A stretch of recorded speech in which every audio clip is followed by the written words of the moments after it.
Did you want me to videotape? Yeah. Thanks for coming over. I was working on this plate and getting it ready. This is for the test for number 58. And I was just cleaning it with this DuPont rubbing compound, kind of getting off the old ground. And it just started looking so interesting, I thought, well, I'm going to get Lynda over here and videotape this. So thanks for coming over. Sure.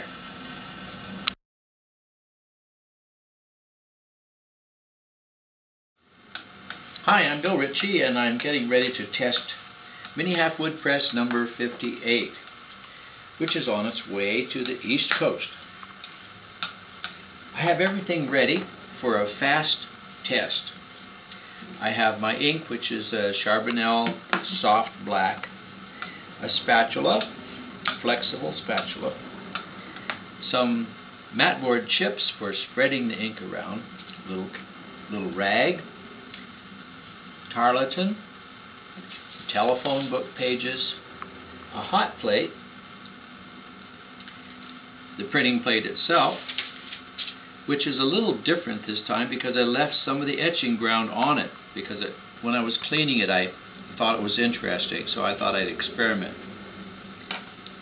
A sticky pad and talcum powder, and of course the press. So I'll get started. First I'll spread the ink around. Better plug in my hot plate. A little ink on my plate. Spread it around with the chipboard or mat board. These are little scraps of mat board. I don't know how this print's going to turn out, and that's one of the things I like about printmaking, is when you don't know for sure what you're going to get. In this instance, I was cleaning the plate, getting ready for today, and it looked interesting, so I stopped cleaning. Decided I'd print it that way and see what happens. One thing I forgot to mention, the printing paper, which is underneath my ink slab. This is Arch's cover. I ran it under tap water for a minute, and then I blotted off the extra water and put it in a sandwich bag. Next I'll use the tarlatan, and the sticky pad will help keep the plate from flying around.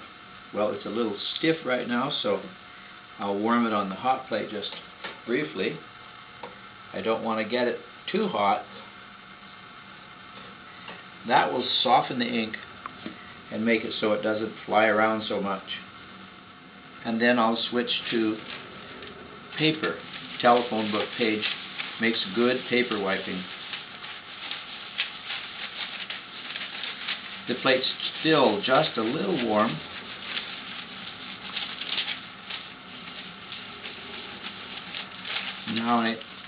Now I switch to the hand wipe. To do that, I have to have a dry heel of my hand. Get it nice and dry with just a little bit of talcum powder. This is called the hand wipe.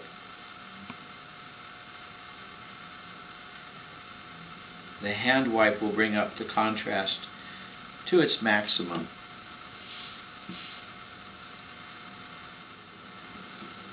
The last thing I need to do is clean the edges of the plate.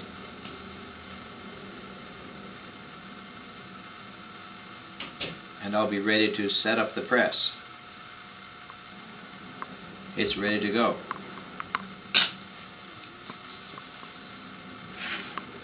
The Mini Halfwood Press has 2 pressure screws. To set up the press, you tighten them all the way down to the bed, and then you release it about 8 or 9 half turns. 4, 5, 6, 7, 8, till it's just high enough to get the blankets under the roller. Once they're under the roller, you tighten it back down about 4 or 5 half turns. I do it all by feel. However, the press has roller rulers on the side, and by lining up the block with the numbers, you can get an idea about what pressure setting you're using. It's just about at the D on the roller ruler, A, B, C, D. From my experience, I would judge that's probably the right pressure.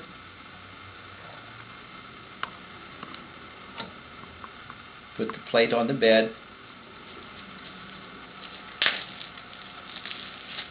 and the paper on the plate.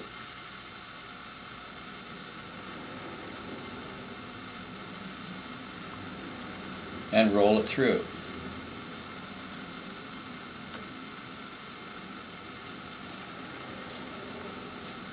One time through is enough.